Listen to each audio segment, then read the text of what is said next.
other things so we can value it similarly. And that's basically the gist of benefit transfer. And for an example, I picked there's a famous study called The Value of the World's Ecosystem Services and Natural Capital in 1997, where Costanza did a benefit transfer of the whole world, and basically what he found was $33 billion per year in ecosystem service values for the globe. They all read that one. Oh, yeah. So you guys know. Not trillion? Or is it trillion? Trillion. Oh, right. So typo. Sorry about that. So the next secondary valuation method I'll talk about is function transfer, which is kind of similar to benefit transfer, but you're kind of adjusting the values that you're transferring. So the adjustments are made from the primary methodologies that you're going from, and I'll go through kind of step by step of how that works. So you're taking these studies that are previously published, you determine a value function from it that you can apply to your study site. And then so in your study site, you're going to determine characteristics for the parameters in your value function and then multiply them and get an adjusted willingness to pay value. So this table here, as you can see, the coefficients determined from the published literature applied to your study site to get an adjusted value from the published data. And even more complicated than value function transfer is meta-analysis, which looks at not just one study site to draw a function, but many study sites to draw a function. So it's taking in more data, which often makes it more reliable and more transferable.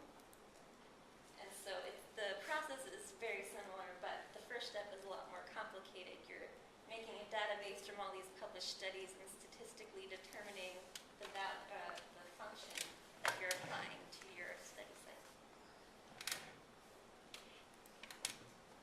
And so now I'm just going to run through a bit of what we do at Earth Economics with our DTM process here. So it all starts with determining the spatial areas and land covers up here at the top.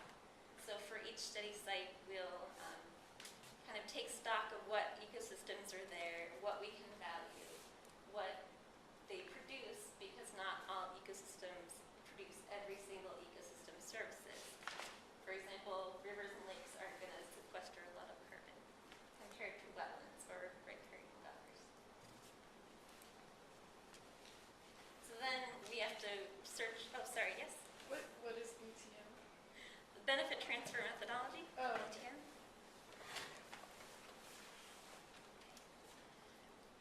So the next step after determining what we're going to look at is to dig through all the primary literature. And so not every intersection in this table has a lot of values. Oh, there's a lot of X's here that don't have numbers because that reflects the primary literature. Some areas haven't been studied a lot as others. So we'll always have gaps in our valuations, which is unfortunate, but what are you going to do? You need to wait for more studies to be published or go do your own.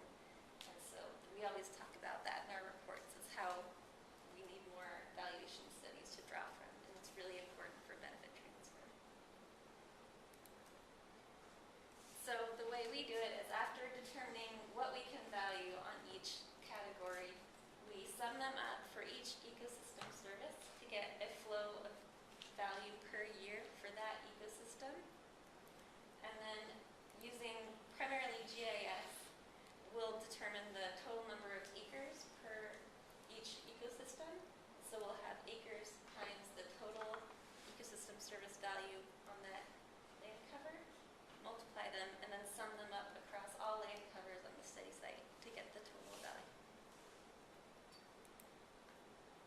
And so with that, now you guys know how it's done, and so I wanted to maybe get a little discussion going about what would make a good benefit transfer value. Any thoughts so far from what we've talked about? Well, precision, it seems. Right. So a lot of DTM you have to draw on the published literature, and if the literature you're drawing from isn't good, then your transfer won't be good either. So that's a good point. Yes? Well, I think precision you can apply to actually what you're looking at, but on the size of the actual acreage, that can easily like 30, 40 contrast spend. Right. And a lot of times we'll find that really large areas kind of have a small value because it's kind of a marginal thing. You're getting all this value from a very large space and dividing it by the number of acres to get $1 per acre per year to transfer. But if looking at a smaller site, the value might be just proportionate because you're dividing by a smaller number of acres. It's also important. Yeah. You have to know the relationship of like benefit to size. Like you like if you're just looking for the presence of salmon and not actual numbers, then you're gonna have the same value for a small stream or a huge river. So that's the best example I'm coming up with right now. But I guess small things, big impacts. Right, that's a good point. How about time? How relevant, how current is the methodology? Yeah, in the literature, that's another point that people make, that old studies tend to, there might not be as reflective as what our preferences are now as they were, say, 20 or 30 years ago. So it seems like a good BTM product would be not only timely and relevant, but would also have lasting relevance, right? So you're able to demonstrate the productive value over a certain period of time. So it's not like 1 year later the studies are relevant. Right. And other really good points that we can draw from the literature, there's a lot of best practices guides on this subject, and other really important things to take into account are socioeconomics, how many people live around the site, how much they get paid, other preferences like that. And so I have another question for you all. What would be the advantages of VTM over a primary study? So, yes? Well, one of the advantages would be that you have a little bit of defense against people saying, well, how did you get this number? How did you get that number? You can say, look, these other people did it too. But then one of the disadvantages is that it's not specific to the site, so you might be over or underestimating its value potentially by a significant amount. Oh, yes? Potentially cheaper than a study. Exactly.